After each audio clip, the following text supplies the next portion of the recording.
घर में आज बहुत चहल पहल थी। आंगन में टेंट लग रहे थे, रसोई में पकवान बन रहे थे और घर के हर कोने में शादी की तैयारियां चल रही थी। वजह थी कि शकुंतला देवी की बेटी पूजा की शादी तय हो गई थी। लेकिन इस सारी भागदौड़ के बीच अगर कोई सबसे ज्यादा काम कर रहा था तो वह थी घर की बहू आरती। सुबह से ही आरती कभी रसोई में होती, कभी मेहमानों के लिए चाय बना रही होती और कभी सजावट वालों को सामान दे रही होती। इतने में शकुंतला देवी ने जोर से आवाज लगाई, आरती ओ आरती, कहाँ मर गई तू? यहाँ मेहमान बैठे हैं और अभी तक चाय नहीं आई। आरती जल्दी से रसोई से बाहर आई और बोली, मम्मी जी, अभी बना रही हूँ चाय, बस 2 मिनट में लेकर आती हूँ। शकुंतला देवी गुस्से में बोली, 2 मिनट, तेरे ये 2 मिनट कभी खत्म ही नहीं होते। मेरी बेटी की शादी है और तू ऐसे काम कर रही है जैसे तुझे कोई मतलब ही नहीं है। इतने में पूजा भी वहां आ गई। उसने ताना मारते हुए कहा, मम्मी, आप भाभी से इतनी उम्मीद क्यों रखती हो? इन्हें क्या पता शादी के काम कैसे होते हैं। आपने मायके में भी शायद कुछ खास नहीं किया होगा। आरती ने शांत स्वर में कहा, पूजा, अगर तुम्हें लगता है कि मुझसे कोई काम ठीक से नहीं हो रहा तो तुम बता दो, मैं वैसे ही करूंगी। पूजा हंसते हुए बोली, भाभी रहने दो, तुमसे जितना हो रहा है उतना ही काफी है, बाकी काम तो मम्मी और मैं देख ही लेंगे। ये सुनकर आसपास खड़ी औरतें हल्के हल्के मुस्कुरा रही थी। आरती को बहुत बुरा लगा, लेकिन उसने कुछ नहीं कहा। वह चुपचाप वापस रसोई में चली गई। कुछ देर बाद वह ट्रे में चाय लेकर आई। शकुंतला देवी ने कप उठाते ही कहा, ये क्या है? चाय इतनी हल्की क्यों है? मेरी सहेली सामने बैठी है और तू ऐसी चाय दे रही है। आरती ने धीरे से कहा, मम्मी जी, अगर आपको हल्की लग रही है तो मैं अभी और उबाल देती हूँ। पूजा तुरंत बोल पड़ी, भाभी, सच बताऊं, आपको अभी बहुत कुछ सीखना पड़ेगा। शादी में मेहमानों की इज्जत कैसे रखी जाती है, ये भी कोई सिखाने वाली चीज है। आरती ने गहरी सांस ली और बोली, ठीक है पूजा, मैं ध्यान रखूंगी। लेकिन पूजा को जैसे मौका मिल गया था, वो जोर से बोली, मम्मी, सच बताऊं, अगर मेरे ससुराल में ऐसी बहू होती ना तो मैं एक दिन भी नहीं झेलती। शकुंतला देवी ने बेटी का साथ देते हुए कहा, सही कह रही है तू बेटा, आजकल की बहुएं बस नाम की होती है, काम में मन ही नहीं लगता। आरती सब सुन रही थी। उसकी आंखों में हल्की नमी आ गई, लेकिन उसने फिर भी कुछ नहीं कहा। उसी समय आरती का पति रोहित ऑफिस से आया। उसने घर का माहौल देखकर पूछा, क्या बात है, सब इतने चुप क्यों हैं? पूजा तुरंत बोली, भैया कुछ नहीं, बस आपकी बीवी को शादी के कामों में थोड़ी परेशानी हो रही है। रोहित ने आरती की तरफ देखा, आरती, सब ठीक है ना? आरती मुस्कुराकर बोली, हाँ सब ठीक है, लेकिन अंदर ही अंदर आरती समझ चुकी थी कि यह तो सिर्फ शुरुआत है। आने वाले दिनों में पूजा की शादी के बहाने सास और ननद दोनों मिलकर उसकी ओर बेइज्जती करने वाली थी, और शायद उन्हें ये बिल्कुल अंदाजा नहीं था कि जिस बहू को आज वह सबके सामने छोटा दिखा रही है, वही बहू शादी वाले दिन ऐसा पलटवार करेगी कि पूरा घर देखता रह जाएगा। उस दिन दोपहर को घर में कई रिश्तेदार बैठे हुए थे। पूजा अपनी सहेलियों के साथ हंस रही थी और शकुंतला देवी सबको मिठाई खिला रही थी। तभी शकुंतला देवी ने जोर से आवाज लगाई, आरती, ओ आरती, कहाँ रह गई? जरा इधर आना। आरती जल्दी से रसोई से बाहर आई और बोली, जी मम्मी जी, बुलाया आपने? शकुंतला देवी ने सामने बैठे मेहमानों की तरफ इशारा करते हुए कहा, देख रही है ना, इतने मेहमान बैठे हैं और अभी तक नाश्ता नहीं आया। क्या सोचेंगे लोग कि घर की बहू कितनी सुस्त है। आरती ने धीरे से कहा, मम्मी जी, मैं नाश्ता बना ही रही थी, बस प्लेट में लगा रही हूँ। तभी पूजा ने अपनी सहेलियों के सामने ताना मारते हुए कहा, मम्मी, आप भाभी से इतनी उम्मीद क्यों रखती हो? इन्हें तो शादी के कामों की आदत ही नहीं है। इनसे जितना हो रहा है उतना ही बहुत है। उसकी सहेलियां हल्के हल्के हंसने लगी। आरती को बहुत बुरा लगा, लेकिन उसने खुद को संभालते हुए कहा, पूजा, अगर तुम्हें लगता है कि मुझसे कोई गलती हो रही है तो तुम बता दो, मैं उसे ठीक कर दूंगी। पूजा ने हंसते हुए कहा, भाभी सच बताओ, शादी में काम करने के लिए सिर्फ मेहनत नहीं समझ भी चाहिए होती है, और वह शायद आपको अभी नहीं आई। शकुंतला देवी भी बेटी का साथ देते हुए बोली, देखा बहू, मेरी बेटी कितनी समझदार है। अपने घर की शादी इसीलिए हर चीज पर ध्यान दे रही है, और तू है कि बस जैसे तैसे काम निपटा देती है। आरती ने शांत आवाज में कहा, मम्मी जी, मैं पूरी कोशिश कर रही हूँ कि कोई कमी ना रह जाए। पूजा ने तुरंत कहा, कोशिश से काम नहीं चलता भाभी, शादी में इज्जत भी तो रखनी होती है। इतना कहकर पूजा अपनी सहेलियों से बोली, तुम लोग बैठो, मैं देखती हूँ भाभी ने नाश्ते में क्या बनाया है। कहीं ऐसा ना हो कि मेहमानों को भी शर्मिंदा होना पड़े। सब हंस पड़े। आरती ने सिर झुका लिया और वापस रसोई में चली गई। थोड़ी देर बाद वो ट्रे में समोसे और मिठाई लेकर आई। पूजा ने एक समोसा उठाकर देखा और बोली, मम्मी, ये क्या है?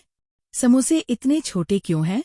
शकुंतला देवी ने बोहे चढ़ाकर कहा, सच बहू, ये समोसे इतने छोटे क्यों हैं? क्या तूने बचत करने के चक्कर में ऐसा किया है? आरती ने समझाने की कोशिश की। मम्मी जी, ये मैंने नहीं बनाए, हलवाई बनाकर गया है। पूजा तुरंत बोली, तो तुम्हें देखना चाहिए था ना भाभी, आखिर घर की बहू होने के नाते जिम्मेदारी तुम्हारी ही होती है। तभी एक रिश्तेदार ने हंसते हुए कहा, अरे रहने भी दो, आजकल की बहुएं इतनी जिम्मेदारी कहाँ लेती हैं? ये सुनकर सब हंसने लगे। आरती को ऐसा लगा जैसे जमीन फट जाए और वह उसमें समा जाए। ऊपर से उसने कोई भाव नहीं आने दिया, बस हल्की सी मुस्कान थी, क्योंकि वह जानती थी कि अब ज्यादा दिन नहीं बचे हैं। वह धीरे से बोली, मम्मी जी, आप बिल्कुल चिंता मत कीजिए, पूजा की शादी इतनी शानदार होगी कि सब लोग याद रखेंगे। पूजा ने ताना मारते हुए कहा, भाभी, बस आप कोशिश कर लेना कि उस दिन कोई गलती ना हो जाए। आरती ने शांत लेकिन गहरी आवाज में कहा, पूजा, उस दिन कुछ ऐसा जरूर होगा जिसे तुम और मम्मी जी जिंदगी भर याद रखोगी। पूजा ने हंसते हुए कहा, भाभी, हमें डराने की कोशिश मत करो। शादी के दिन तो सबकी नजर दुल्हन पर होगी, तुम पर नहीं। आरती मुस्कुराई और बोली, हाँ पूजा, उस दिन सबकी नजर दुल्हन पर ही होगी, लेकिन सच पर भी होगी। पूजा और शकुंतला देवी को आरती की बात थोड़ी अजीब लगी, लेकिन उन्होंने ज्यादा ध्यान नहीं दिया। उन्हें क्या पता था कि आरती ने चुपचाप एक ऐसा कदम उठा लिया है जिसका असर सीधा शादी वाले दिन होने वाला था, और उस दिन सास और ननद की सारी अकड़ पूरे समाज के सामने टूटने वाली थी। आखिर वो दिन भी आ गया जिसका पूरे घर को इंतजार था। आज पूजा की शादी थी। सुबह से ही घर में डोल नगाड़ों की आवाज गूंज रही थी। मेहमानों की भीड़ लगी हुई थी और हर तरफ खुशी का माहौल था। लेकिन इस पूरे शोर-शराबे के बीच आरती सुबह 4 बजे से ही काम में लगी हुई थी। वह कभी मेहमानों को चाय दे रही थी, कभी सजावट वालों को सामान दे रही थी, और कभी हलवाई के पास खड़ी होकर खाना देख रही थी। इतने में शकुंतला देवी ने दूर से आवाज लगाई, आरती, ओ आरती, कहाँ रह गई? इधर आ जरा। आरती तुरंत दौड़ती हुई आई और बोली, जी मम्मी जी। क्या हुआ? शकुंतला देवी ने गुस्से में कहा, तुझे समझ नहीं आता क्या? बारात आने में बस 2 घंटे बचे हैं और तू अभी तक यहाँ वहाँ घूम रही है। जाकर पूजा का कमरा देख, सब ठीक से सजा है या नहीं? आरती बोली, मम्मी जी, मैं अभी दिखाती हूँ। जैसे ही वह कमरे की तरफ बढ़ी, पूजा अपनी सहेलियों के साथ बाहर आ गई। वो बारी लहंगे में बहुत सज-धज कर बैठी थी। उसने आरती को देखते ही ताना मारा, भाभी जरा ध्यान रखना, कहीं मेरी शादी में भी आपकी वजह से कोई गड़बड़ ना हो जाए। आरती ने हल्की मुस्कान के साथ कहा, पूजा, आज तुम्हारी शादी है, सब कुछ बहुत अच्छे से होगा। पूजा हंसते हुए बोली, भाभी, आप बस यही कोशिश करना कि मेहमानों के सामने कोई गलती ना हो जाए। वैसे भी मम्मी कहती है कि आपको जिम्मेदारी संभालना अभी ठीक से नहीं आता। आरती ने शांत आवाज में कहा, तुम चिंता मत करो पूजा। इतने में बाहर से आवाज आई, बारात आ गई, बारात आ गई। पूरा घर खुशियों से गूंज उठा। ढोल बजने लगे, आतिशबाजी होने लगी और मेहमान दरवाजे की तरफ दौड़ पड़े। शकुंतला देवी खुशी से बोली, जल्दी करो सब लोग, दरवाजे पर चलो, बारात का स्वागत करना है। थोड़ी देर बाद बारात अंदर आई। दूल्हा आदित्य घोड़े से उतरा और सब लोग उसे स्टेज की तरफ ले जाने लगे। लेकिन तभी अचानक दूल्हे के पिता ने हाथ उठाकर सबको रोक दिया। उन्होंने गंभीर आवाज में कहा, 1 मिनट पहले हमें एक बात साफ करनी है। पूरा माहौल अचानक शांत हो गया। शकुंतला देवी हैरानी से बोली, क्या हुआ समधी जी? सब ठीक तो है? दूल्हे के पिता ने सख्त आवाज में कहा, ठीक तो तब होगा जब हमें सच्चाई पता चल जाएगी। सब लोग हैरान होकर एक दूसरे को देखने लगे। पूजा घबराकर बोली, क्या बात है अंकल जी? अचानक आप ऐसे क्यों कह रहे हैं? दूल्हे के पिता ने कहा, हे अभी अभी पता चला है कि इस घर में कुछ बातें हमसे छुपाई गई हैं। शकुंतला देवी घबरा गई। कैसी बातें? तभी भीड़ में खड़ी आरती धीरे से आगे बढ़ी। उसने शांत लेकिन मजबूत आवाज में कहा, संदीप जी जो कह रही हैं वह बिल्कुल सही है। पूजा और शकुंतला देवी दोनों चौंक गई। पूजा गुस्से में बोली, भाभी आप बीच में क्यों बोल रही हैं? आरती ने पहली बार उसकी आंखों में देखकर कहा, क्योंकि आज सच बोलने का समय आ गया है। पूजा चिल्लाकर बोली, क्या मतलब? आरती ने गहरी सांस ली और कहा, मतलब ये कि जिस सच्चाई को इतने दिनों से छुपाया जा रहा था वह आज सबके सामने आने वाली है। पूरा हाल सन्नाटे में डूब गया। शकुंतला देवी घबराकर बोली, बहू तू क्या बकवास कर रही है? आरती ने शांत लेकिन कड़क आवाज में कहा, मैं बकवास नहीं कर रही मम्मी जी, बस वही बता रही हूँ जो सच है। सबकी नजरें अब आरती पर टिक गई थी। पूजा के चेहरे पर डर साफ दिखाई दे रहा था। पूरा पंडाल सन्नाटे में डूबा हुआ था। हर किसी की नजर अब सिर्फ आरती पर थी। पूजा का चेहरा गुस्से और घबराहट से लाल हो चुका था और शकुंतला देवी के हाथ पांव जैसे कांपने लगे थे।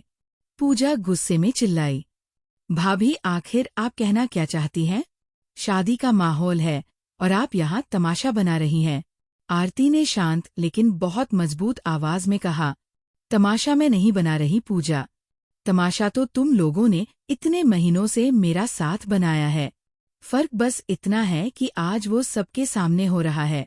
शकुंतला देवी दहाड़ते हुए बोली, बहू अपनी हद में रहे, मेहमानों के सामने जुबान चलाने की जरूरत नहीं है।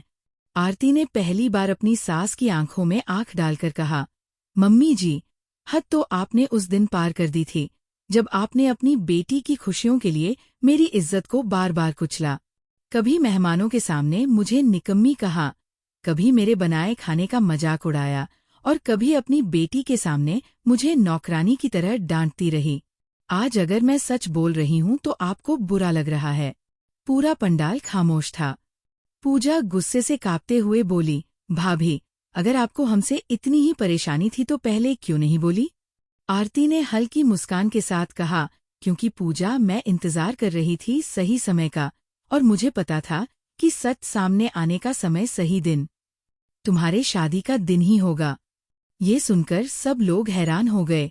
दूल्हे के पिता ने पूछा, बहू जी आखिर आप किस सच की बात कर रही हैं? आरती ने पहले फोन को उठाया और बोली, समधी जी कुछ दिन पहले मुझे पता चला कि इस शादी के लिए जो बातें आपसे कही गई हैं उनमें से कई बातें सच नहीं हैं। पूजा घबराकर चिल्लाई, भाभी बंद करो ये सब। लेकिन आरती ने उसकी बात अनसुनी कर दी। वह बोली, आप लोगों से कहा गया कि पूजा बहुत सुसंस्कारी है, घर का सारा काम करती है और सबकी इज्जत करती है। लेकिन सच ये है कि घर में जो भी काम होता है वो सिर्फ मैं करती हूँ और पूजा और मम्मी जी मिलकर हर दिन मेरी बेइज्जती करती है। शकुंतला देवी चिल्लाई, झूठ सब झूठ है। आरती ने तुरंत अपने फोन में एक रिकॉर्डिंग चला दी। रिकॉर्डिंग में साफ आवाज आ रही थी। पूजा कह रही थी, मम्मी भाभी को काम करवाते रहो, शादी के बाद तो मैं अपने घर चली जाऊंगी, लेकिन तब तक इसे अच्छे से नचाते रहो। आखिर घर में बहू इसी काम के लिए लाई जाती है।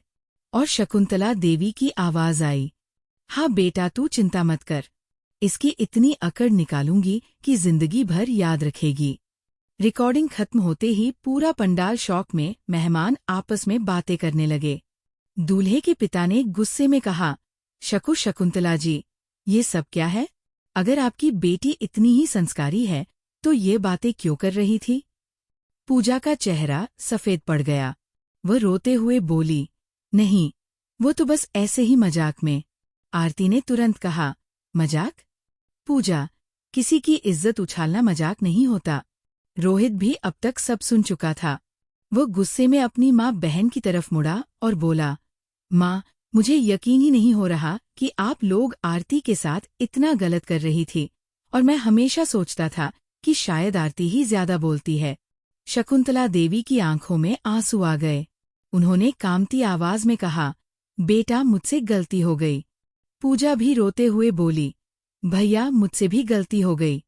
तभी दूल्हे के पिता ने सख्त आवाज में कहा, गलती तो बहुत बड़ी हुई है, लेकिन अगर लड़की अपनी गलती मान रही है और आगे से ऐसा नहीं करेगी तो हम इस रिश्ते को तोड़ना नहीं चाहते।